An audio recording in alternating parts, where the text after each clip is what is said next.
آن ور العالم بیوتیفول و المامانیه، این ور العالم زپرتی در باید داغانیه. بحثنا فی شعر تنزون وضعت الایرانیه، مملکت گل بلبلیه مرکز الارزانیه. الخموش البلبلات الحمار و ارعرون، دولتون توپل مپل ملت نی قلیانیه. واردات جنسیات بلجلات چینیات، شیر مرغ آفتابه تا که شد تنبانیه. پاتیات درهمات برهمات، هرچه بادا بادیاتون انت خود میدانیم. ملتون عین الکزت، ملتون عین الکزت، دولت تناردیه. مدام منتظر الناس لتشریف جالوالجانیه. مالیزاسیون کل الامور الجاریه، الدلار ضربة الفنیة التومانیه. بعض مسئولیننا تحت الفشار المهرداغ، بعض مسئولیننا تحت الفشار المهرداغ، من لزومات ترقی چالت الپیشانیه. ناس فی شعب ابی طالب، ناس فی شعب ابی طالب، هنر احداث جک.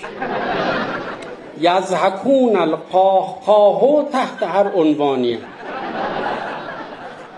وضع هر دنبیلتون قاراشمیشون هوتوتو، آی ام ساری من المسئول پرچاخانیه.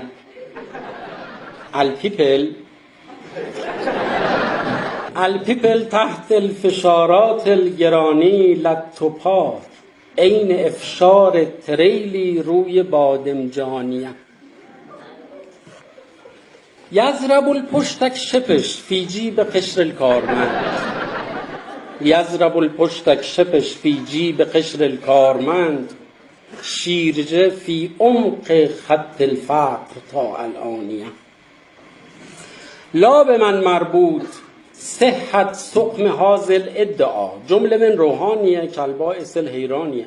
از صحابه ینظر تحت الخدش کل الکبیر، فی هنا لا بارشاتون یذهب آلمانیه. قال المحمود الپرزیدنت الماضیه، ما باید بر هنا کی ریخت که سوزانیه. یأخذ الیاران ملت فرتون برج برج، یقرؤون کلهم رزنامة الکیهانیه. بعض ناسون فول اوتومات پاچه خارگی، بعض ناسون اسکلون فی درجة بحرانیه. الشباب زلفکون وزوزون جلجلون، مدرکون فی ید ولی الاف و سرگردانیه. الحمارون تو همارون، الحمارون تو همارون وضع حمل و نقلیه، مالک کل الخیابان آبی نیسانیه. بر نساء واجبون فی هر خیابان ستی، شالهن سفت کن شلوارو لا چسبانیه. بر رجالو نیز واجب المحاسن الطویل تا حدودات الجلو و یقت البستانیه. المجدد الهلو یا ایها الحضاریون، گودبای و تانک یو فی مصرع الپایانی.